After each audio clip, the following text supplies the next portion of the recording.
देखिए आज हम हिस्टोलॉजी की क्लास देखेंगे। उसमें हमारा हो गया था पहले मेंटेनिंग सेफ्टी इक्विपमेंट के बारे में, ये सारी चीज़ें हमारी हो गई थी। और हम स्पेसिमेन कैसे लेंगे, क्या टाइप्स होते हैं, बायोप्सी, ऑटोप्सी, स्पेसिमेन का पूरा प्रोसीजर हमने देख लिया था। और उसके जो इक्विपमेंट है उसको हम मेंटेन और केयर उसकी कैसे करेंगे, ये चीज़ें देख ली थी। अब हम देखेंगे कि स्पेसिमेन हमने ले तो लिया है लेकिन प्रोसेस कैसे करेंगे। तो सबसे पहले हमारी हेडिंग देखिए स्पेसिमेन प्रोसेसिंग। उसमें आता है कि सबसे पहले हम इसकी डेफिनेशन देखते हैं कि स्पेसिमेन प्रोसेसिंग होता है क्या, इसमें करते हैं क्या। तो it is a process biopsy resection current क्या लिखा है, क्यूरेटिंग साइटोलॉजी सैंपल। ठीक है, सबसे पहले बायोप्सी करेंगे, रिसेक्शन करेंगे, उसके बाद सेक्शनिंग भी करेंगे। उसके बाद हम लेते हैं जो सैंपल, वो लिक्विड में लेते हैं, साइटोलॉजी सैंपल जो रहते हैं। ठीक है, तो उसको वो प्रोसेस जो हम करते हैं उसको हम स्पेसिमेन प्रोसेसिंग की सबसे फर्स्ट स्टेप होती है सैंपल लेने की। देन उसको पूरा प्रोसेस करना, फिक्सेशन या हमने हिस्टोलॉजी का लिया तो ऑर्गन को फिक्स करना, फिर उसमें कौन से फिक्सेशन में करना, उस ग्रोसिंग करना, डिहाइड्रेशन करना, क्लियरिंग करना, पैराफिन वैक्स में उसको ब्लॉक बनाना, एम्बेडिंग करना, माइक्रोटोमी करना, स्टैनिंग करना, देन माउंटिंग करना, देन फिर माइक्रो। तो ये जो स्टार्टिंग प्रोसेस है स्पेसिमेन लेने से लेके माइक्रोस्कोपी देन रिजल्ट, उस प्रोसेस उसको हम बोलते हैं स्पेसिमेन प्रोसेसिंग या सैंपल प्रोसेसिंग। अब एम क्या रहता है हिस्टोपैथोलॉजी का, ये प्रोसेस करने का हम क्यों करते हैं। तो हम ये इसलिए करते हैं कि जो टिश्यू है वो प्रिजर्व रहे। एम यहाँ पे फिक्सेशन का लिखा है। ये पहले तो हम उसको क्या करेंगे, टिश्यू प्रिजर्व करने के लिए करते हैं फिक्सेशन, उसका स्ट्रक्चर और हार्डनेस प्रोवाइड करने के लिए करते हैं हम ये पूरा प्रोसीजर। थीन सेक्शन माइक्रोटोमी, हम थीन से थीन सेक्शन काटने के करते हैं जिससे स्टेनिंग अच्छे से हो और हमको रिजल्ट डायग्नोस करने में प्रॉब्लम ना हो। फिर स्टेनिंग, हमको सेल और स्ट्रक्चर जो रहते हैं उसको हाईलाइट करने के लिए हम ये सारी चीज़ें स्टेनिंग करते हैं। और ये सारी चीज़ों का एम करने का यही है। फिर हम आते हैं हिस्टोपैथोलॉजी एरर। हिस्टोपैथोलॉजी एरर में मोस्टली क्या होता है, प्री एनालिटिकल फेज में हमको सबसे ज़्यादा एरर देखने को मिलते हैं, जैसे फिक्सेशन, लेबलिंग। फिक्सेशन में प्रॉपर अमाउंट में हमने जो रेशो रहता है उसमें हमने फिक्सेशन किया नहीं है, लेबलिंग गलत कर दिए या उसका आइडेंटिफिकेशन नंबर डाल दिया, ग्रोसिंग हमको जो एबनॉर्मल दिख रहा है वो हम कट किया ही नहीं है। तो ये हमारी प्रॉब्लम आती है प्री एनालिटिकल, ज़्यादातर उसमें प्री एनालिटिकल। अब स्टेप्स हम देखेंगे सैंपल प्रोसेसिंग की। सबसे पहले स्पेसिमेन कलेक्शन, स्पेसिमेन कलेक्ट किया, देन उसको हैंड टू हैंड फिक्सेशन करना है। देन हम जाएंगे ग्रोसिंग को मैक्रोस्कोपिक एग्जामिनेशन, जैसे हाथ से देखेंगे ऑर्गन कहाँ क्या एबनॉर्मल दिख रहा है उसकी हम ग्रोसिंग करेंगे। ठीक है, फिर उसके बाद आता है प्रोसेसिंग। अभी हम ये भी देखेंगे कि ग्रोसिंग में क्या क्या करता है। ठीक है, प्रोसेसिंग में हम आता है, सबसे पहले हमने सैंपल कलेक्शन कर दिया, फिक्सेशन हो ही गया, तो उसके बाद आएगा हमारा डिहाइड्रेशन के बाद अगर ज़रूरत हो तो डीकैल्सिफिकेशन भी करेंगे। इसमें लिखा नहीं है क्योंकि मेन यही रहता है, लेकिन डिहाइड्रेशन के बाद अगर नीड है तो हम डीकैल्सिफिकेशन भी करेंगे। यहाँ लिख देती हूँ मैं डीकैल्सिफिकेशन, जैसे बोनी टिश्यू है। ठीक है, उसके बाद हम करेंगे क्लियरिंग के बाद हम करते हैं रिहाइड्रेशन। इसमें इंक्रीज अमाउंट में, इसमें अल्कोहल को डिक्रीज अमाउंट में करेंगे। ठीक है, फिर आता है अगर जरूरत होती तो ये दो प्रोसीजर इसलिए लिखे, मेन पॉइंट लिखे। फिर वैक्स इन्फिल्ट्रेशन, वैक्स में रखेंगे। देन उसके बाद हम ब्लॉक बनाने के लिए पैराफिन में रखेंगे, एम्बेडिंग बोलते हैं जिसको। देन ब्लॉक बन जाएगा, उसके बाद माइक्रोटोमी करेंगे, मतलब सेक्शन कट करेंगे। फिर स्टेनिंग करेंगे HNE या स्पेशल हमको कार्बोहाइड्रेट के लिए करना है, फाइबर के लिए करना है, वो हम देन हम माउंटिंग करेंगे और फिर माइक्रोस्कोपी। वैसे माइक्रोस्कोपी अलग वो आ जाता है, ये सिंपल प्रोसीजर है जो वो मशीन में ऑटोमेटेड, ये सब उस चीज़ में आता है, उसमें भी यहाँ तक ही आता है एम्बेडिंग तक। अब हम सबसे पहले देखते हैं फिक्सेशन। 70% एग्ज़ाम जो है वो कंडक्ट अगर करवाते हैं तो 70% एग्ज़ाम में क्वेश्चन यहीं से पूछते हैं ज़्यादातर। कौन सा आइडियल है, क्या है कॉमन फिक्सेटिव, क्या है, ये तो अपन देखेंगे, ठीक है। फिक्सेशन की डेफिनेशन, भैया फिक्सेशन करने की ज़रूरत ही क्यों है, डायरेक्ट क्यों नहीं कर लेते हैं? तो टिश्यू को ऐसे केमिकल में डालना पड़ता है जिससे ऑटोलाइसिस नहीं, खुद में सड़न नहीं लगे, ऑटोलाइसिस इसका पुट्रिफिकेशन, ऑटोलाइसिस मतलब खुद ही के बैक्टीरिया एंजाइम्स खराब ना करे। देन पुट्रिफिकेशन, सड़े नहीं। मार्फोलॉजी उसकी प्रिजर्व रहे जैसा है, एंटीजेनिसिटी और एंजाइम स्टेबलाइज रहे, ठीक है, कुछ भी उसमें बिगड़े नहीं, जैसा निकाला है बॉडी से वैसा ही रहे। अब हम देखेंगे आइडियल फिक्सेटिव, ये क्वेश्चन बन सकते हैं। आइडियल फिक्सेटिव किसको माना जाता है? उसको माना जाता है जो रैपिड पेनिट्रेट जल्दी हो जाए, जो हमारा लिया है ऑर्गन उसमें पेनिट्रेट जल्दी हो जाए, उसकी सिंकेज को प्रिवेंट करे, उसकी मार्फोलॉजी को प्रिजर्व करे और कंपेटेबल हो स्टेन के साथ। जैसे अगर हमने फिक्सेशन कर दिया उसके बाद पता चल रहा है कि गेन ही नहीं कर रहा है स्टेन, तो उसमें भी ठीक है। नॉन टॉक्सिक हो, आइडियल बट इम्पॉसिबल, ये मतलब टॉक्सिक ही होते हैं ऑलमोस्ट, लेकिन नॉन टॉक्सिक भी होना चाहिए क्योंकि एक टेक्नीशियन ही करता है, उसको भी प्रॉब्लम हो सकती है। फिर कॉमन फिक्सेटिव कौन कौन से होते हैं? सबसे ज़्यादा अगर पूछें कि सबसे ज़्यादा यूज या कॉमन फिक्सेटिव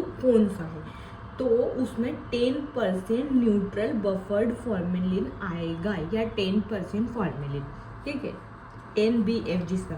अब ये क्या करता है, ये मोस्ट कॉमनली यूज्ड फिक्सेटिव है। इस स्ट्रेंथ जो रहती है इसकी, जिससे बनता है 10%, उसका वो रहता है फॉर्मेल्डिहाइड 4%। जब इसको हम मिला देते हैं तो 10% बफर फॉर्मेलिन में कन्वर्ट होता है, ठीक है। फिक्सेशन टाइम क्या रहता है इसका? प्रॉपर फिक्सेशन इसका कब हो जाता है अगर हम ऑर्गन रखते हैं तो 24 to 48 आवर्स में। फिर रेशो देखेंगे तो ऑर्गन 1 पार्ट है हमारे पास किसी भी चीज़ का, तो उसमें 10 टाइम्स हमको 9 टाइम्स पूरा 1:10 का रेशो बनाना है, तो 10 टाइम्स हमको हमारा फिक्सेटिव रखना पड़ेगा जब अच्छे से फिक्सेशन होगा। अब हम देखेंगे एल्कोहल, ये साइटोलॉजी के फिक्सेटिव है। सबसे मोस्ट इम्पोर्टेंट आता है 95% इथेनॉल, और ये फास्टर फिक्सेशन है स्मेयर के लिए साइटोलॉजी में, ठीक है। फिर आता है ग्लूटाल्डिहाइड, ये इलेक्ट्रॉन माइक्रोस्कोपी के लिए है, based for ultra structure preservation, ठीक है। इसको 4% 4 आवर्स 4 टाइम 4 के रेशो में इसको रख रहे हैं। बाउनिस, ये हम साइटोलॉजी के देख रहे हैं, ठीक है। मेन तो इसमें 10% यही है न्यूट्रल, और भी मैं मतलब एक फिक्सेटिव की क्लास और लूँगी, ये अभी इंट्रोडक्शन में जो कॉमन है वो देख रहे हैं, जो पूछे जाते हैं। बाउनिस फिक्सेटिव, ये हम टेस्टीज, GI ट्रैक की बायोप्सी जो रहती है उनके लिए हम बाउनिस फिक्सेटिव यूज़ करते हैं, ठीक है। उसके बाद जेंकब या B5 ऑब्सलेट भी बोलते हैं, ये टॉक्सिक मर्क्यूरी कंटेंट होता है, ठीक है। लंग्स वगैरह के लिए की बायोप्सी में भी इसका यूज़ किया जाता है। हम जो कॉमन है ना वो हम देख रहे हैं, वो साइटो के हो चाहे हिस्टो के हो, दोनों इसमें मैक्स है। देन आता है, ये आता है इलेक्ट्रॉन माइक्रोस्कोप के लिए क्या यूज़ किया, कौन सा फिक्सेटिव यूज़ किया जाता है। अब fixation artifacts, formalin pigment, artificial formalin pigment होता है, उसमें एसिड फॉर्मेल्डिहाइड हिमेटिन। फॉर्मेलिन का पिगमेंट क्या है? Acid formaldehyde hematin. Autolysis, tissue shrinkage, over fixation पे ब्रिटल टिश्यू ब्रिटल हो जाता है। ठीक है, श्रिंकेज नहीं होना चाहिए, अगर हो गया तो कोई मतलब नहीं, मतलब प्रॉपर नहीं है, आर्टिफैक्ट्स। अब हम ग्रोसिंग देखेंगे मैक्रोस्कोपिक, किसमें क्या क्या करते हैं। इसमें कटिंग जरूरी है, प्रॉपर मेजरिंग जरूरी है, डिस्क्रिप्शन उसका लिखना जरूरी, लेंथ में क्या क्या है, कैसेट में डालना। ठीक है, इसको ग्रोसिंग बोलते हैं। पॉइंट जो रिकॉर्ड करने के लिए, इसमें size, colour, consistency, surface, margin, distance from lesion, number of bites, कितने बाइट्स आप कट कर रहे हो, ये सब देखना है। इसमें इंस्ट्रूमेंट क्या यूज़ होते हैं, एक तो डाइस यूज़ होती है, इंडिया इंक वाली जो डाइस है सर्जिकल मार्जिन के लिए। जो सर्जिकल्स होते हैं बहुत ज़्यादा, मतलब ओटीज आया हुआ वो बहुत ज़्यादा ही अमाउंट में हम काट रहे हैं, तो उसमें हम डाइस यूज़ करेंगे। इसके पर फोर्सेप, ग्रोसिंग बोर्ड होता है, बोर्ड जिस पर रख के कट करते हैं, मेजरिंग स्केल होना जरूरी, बहुत इंपॉर्टेंट है, ये पूरी रिपोर्ट में लिखना पड़ता है कि स्टार्टिंग से। अब सेफ्टी इसमें रखना चाहिए, बायो सेफ्टी कैबिनेट प्रिफर्ड करेंगे, मास्क, ग्लव्स, प्रॉपर वेंटिलेशन होना चाहिए, क्योंकि फॉर्मेल्डिहाइड, हर कोई सेंट फॉर्मेलिन की स्मेल, फ्यूम्स जो रहती है ना बहुत वो रहती है। टिश्यू प्रोसेसिंग चालू होता है इसके बाद से। डिहाइड्रेशन मतलब होता है removal of water by increasing grades of alcohol, जैसे 70, 80, 90, 1 से 2 आर, 1 से 2 आर, 1 से 2 आर रखेंगे 4 जार्स में।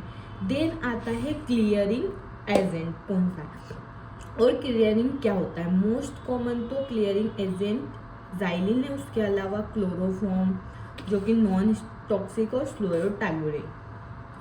इसका मतलब होता है जो ये एल्कोहल हमने इंक्रीज अमाउंट में वाटर रिमूव करने के लिए किया है, उस एल्कोहल को रिमूव करते हैं टिश्यू से जाइलिन में डाल के। ठीक है, 2 बॉक्स रहते हैं, उसमें रखते हैं 1 आवर के लिए। वो भी मैं पूरा टाइम, वो पूरी टेबल भी बताऊंगी। ठीक है, अभी क्या मतलब होता है बिल्कुल शॉर्ट में, और कैसे क्वेश्चन बनते हैं वो देख रहे हैं।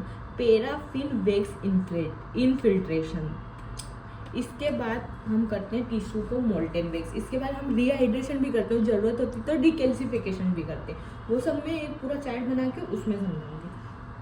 अभी जो मोस्ट इंपॉर्टेंट टिश्यू प्रोसेसिंग में मेन चीज़ होती है वो दिखा रही हूँ।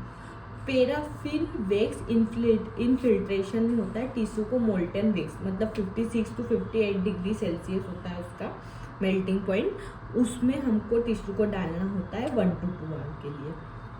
ठीक है, फिर इम्बेडिंग करते हैं टिश्यू को पैराफिन में ब्लॉक बनाना। वो इम्बेडिंग में क्या करते हैं, जब ये हो जाता है तो उसको प्रॉपर शेप देने के लिए पूरा स्क्वायर शेप करके ये जो रहता है इसमें हम डाल देते हैं। तो इम्बेडिंग, इसके लिए क्या कहते हैं, इम्बेडिंग सेंटर, कोल्ड प्लेट, फिर उसके बाद उसको कोल्ड प्लेट पे रखते हैं, और मोल्ड्स होना जरूरी है, मोल्ड से भरते हैं बीच में टिश्यू रख के। ठीक है, ल्यूकार्ड मोल्ड बोलते हैं जिसको, एल शेप का होता है, एस से और एस से। ठीक है, अब इसका एम, हम इसको करेक्ट ओरिएंटेशन में कह सकते हैं। Skin biopsy fatty tissue, skin में एपिडर्मिस, बायोप्सी में mucosa. Fatty tissue need more wax support, fatty tissue जो होते हैं उसमें ज़्यादा वैक्स की ज़रूरत होती है। अब हम देखेंगे माइक्रोटोमी। माइक्रोटोमी में हम सबसे कॉमन यूज़ करते हैं रोटेटरी, वो ऐसे ऐसे वाला चलाने वाला। ठीक है, उसमें आता है वो काय के लिए यूज़ आता है, थिकनेस करने के लिए। ठीक है, ये इम्बेडिंग होगा, उसके बाद पूरा वो बन जाएगा, इम्बेड हो जाएगा ल्यूकार्ड मोल्ड में, फिर वहाँ से निकाल के उसको हम बिल्कुल 3 से 5 माइक्रोन तक उसको काटेंगे। फिर उसको वार्म वाटर जो बात है 45 to 50 डिग्री सेल्सियस जिसका टेम्परेचर होता है उसमें हम फ्लोट करवाएंगे। ठीक है, वो सेक्शन को फिर उसके बाद करेंगे उसको, जैसे ही वो बाद में हम फ्लोट हुआ उसके बाद हम ऐसे स्लाइड पे उसको ले लेंगे। देन उसको हम ड्राई करेंगे। ड्राई करने के लिए 55 to 60 डिग्री टेम्परेचर पे हम उसको ड्राई करेंगे। Artifact, knife marks, compression, fold, thick thin section, इसमें ये प्रॉब्लम्स हो सकती, तो इसे संभाल के इसको अवॉइड करते हुए करना चाहिए। अब ये पूरा बन गया है, उस पर ले लिया है, और जो स्लाइड वो रहती है वो एल्बुमिन कवर रहती है।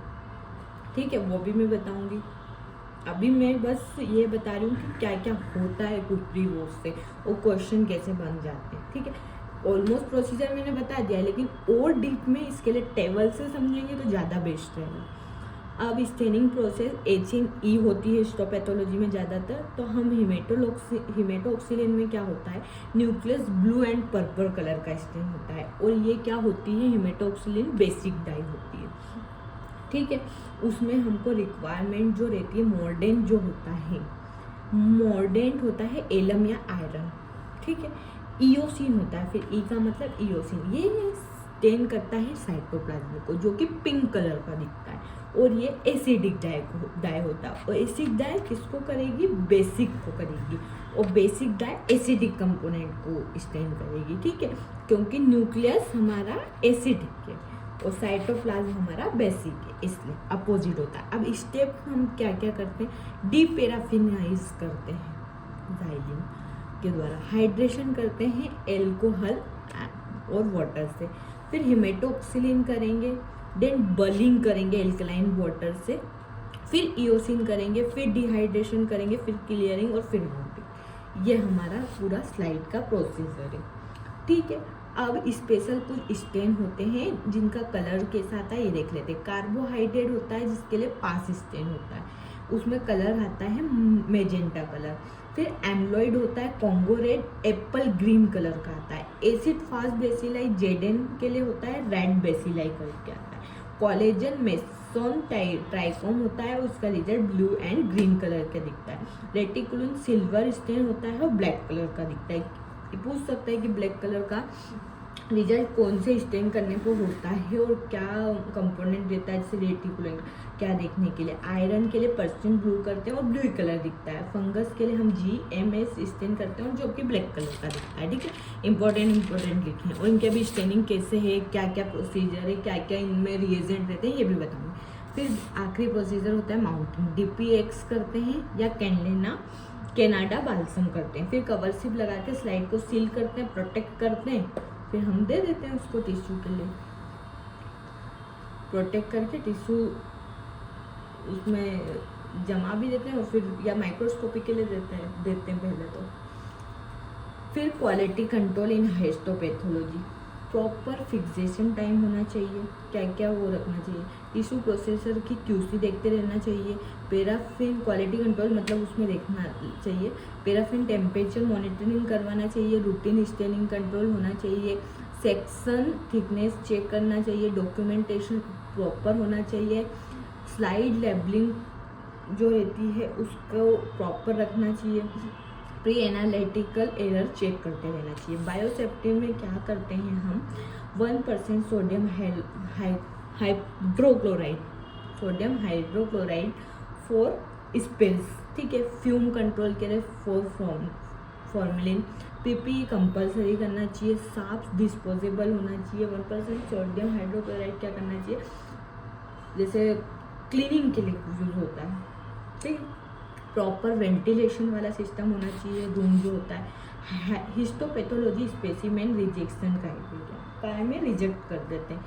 नो फिक्सेटिव फिक्स नहीं हुआ तो, इनसफिशिएंट फिक्सेटिव अगर उसमें हुआ तो, रॉन्ग कंटेनर हुआ तो, मिसलेबल्ड या अनलेबल्ड हुआ तो, ऑटोलाइज टिश्यू हुआ तो, ड्राई टिश्यू हुआ तो, कंटेनर लीकेज हुआ तो। ठीक है, अब क्वेश्चन क्या क्या बन सकते हैं। कॉमन फिक्सेटिव क्या है, 10% न्यूट्रल बफर फॉर्मेलिन। रेशो क्या होना चाहिए, 1:10। वेक्स मेल्टिंग पॉइंट क्या होता है, 56 to 58। रूटीन सेक्शन थिकनेस क्या होना चाहिए, 3 to 5 माइक्रोन। रूटीन स्टेन क्या होता है, HNE। क्लियर एजेंट क्या होता है, जाइलिन। वाटर रिमूवल को क्या कहते हैं, डिहाइड्रेशन। टिश्यू ओरिएंटेशन को क्या बोलते हैं, embedding. Host common procedure automatic tissue procedure. Congo red में हमको एप्पल ग्रीन कलर देखने को मिलता है। ये मैंने मतलब ऑलमोस्ट जो समरी रहती है ना वो शॉर्ट में मैंने समझा दी। अब मैं डीप में एक चार्ट बनाऊंगी, उसका पूरा प्रोसीजर बनाऊंगी, डीकैल्सिफाई रिएज्यूम कैसे होते हैं, क्या क्या मेथड होती है, ये समझाऊंगी। Thank you so much.